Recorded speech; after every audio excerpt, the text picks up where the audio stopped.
Στην καρδιά της Σλοβακίας, εκεί όπου η ιστορία συναντά το επιβλητικό φυσικό τοπίο, στέκει αγέροχο το κάστρο Ντέβι, ένας τόπος φορτισμένος με μνήμες αιώνων, έτοιμος να μας αποκαλύψει τα μυστικά του. Περπατώντας ανάμεσα στα ερείπια, δεν μπορούμε παρά να αναλογιστούμε τις πληγές που άφησε ο χρόνος και η ανθρώπινη παρέμβαση.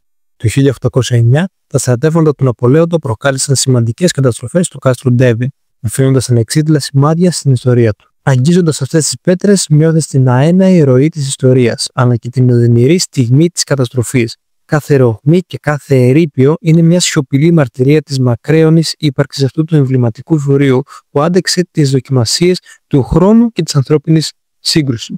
Ατενίζοντας την κορυφή του βράχου, γίνεται αμέσως αντιληπτή η στρατηγική ιδιοφυΐα της επιλογής αυτής της τοποθεσίας. Το κάστρο Ντέβι δεσπόζει επιβλητικά στη συμβολή δύο σημαντικών πρωτών οδών, του Δούναβη και του Μοράβα.